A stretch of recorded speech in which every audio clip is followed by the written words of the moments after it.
It's time now to go behind the story, featuring the leading voice on one of today's top topics. Let's welcome back in Dr. Jeffrey Bloodworth from Gannon University. The Supreme Court, Jeffrey, today handed the Trump administration a major win by allowing it to take steps to implement its proposal to end automatic birthright citizenship. Your reaction when you heard the news today? Well, when I saw that the Chief Justice voted with the majority, I knew that this was a kind of a mainstream conservative opinion. On one hand, I'm surprised that they're going to give Donald Trump even more authority for his executive actions. But I would caution that when it comes to birthright citizenship, I mean, the court's surely going to strike that down. But it does give him broad powers to be even more unilateral.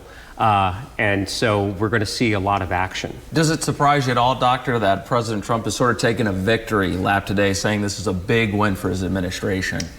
He's had a very good couple of weeks, and we all understand that Donald Trump likes to bask in his victory. So no one should be surprised. I mean, what this doesn't mean is that he gets unilateral action and the courts have no power. It just means that for liberals who want to stop President Trump, there's going to be more hoops. You can't just go to one federal judge. You're going to have to go through many courts. It's just going to be more difficult for liberals to check the president. He also announced today he's ending trade talks with Canada.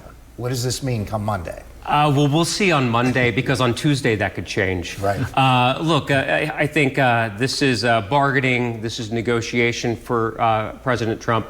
I mean, if past his prologue, he generally backs down when it comes to tariffs. As far as his most extreme version of what those tariffs are going to be, I expect what President Trump wants is a strong stock market and a strong economy, and high tariffs against Canada don't give him that.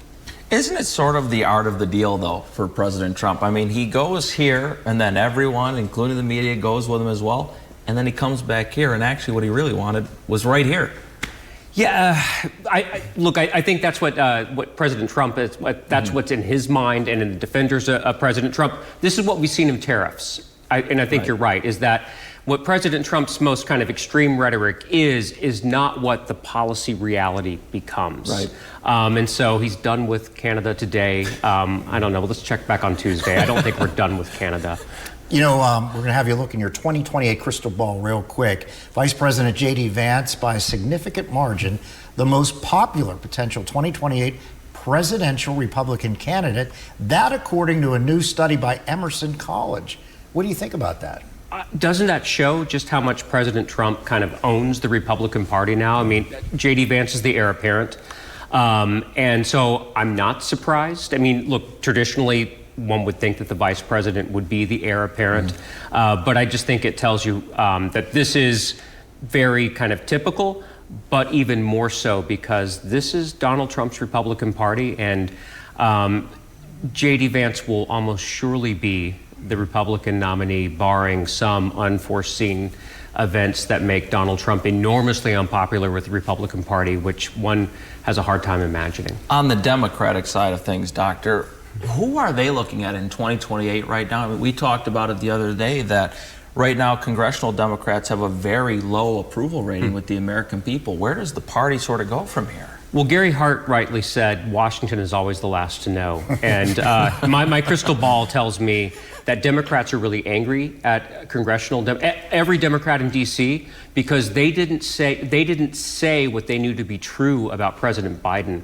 So my prediction will be the Democratic nominee will not be anyone who was in Washington during the Biden years. That means nobody in the cabinet, nobody in Congress, nobody in the Senate. Wow. Because the first question is going to be, what did you know and when did you know it about President Biden? That will dog them the entire race. It's going to be a Democrat who's not of D.C. And who will that be? Generally a governor. Maybe one of Pennsylvania governor. Shapiro would be at the top of that list. Jeffrey Bloodworth, thanks so much for It's stopping by. analysis you can't get anywhere else. No, you can't. This is the man.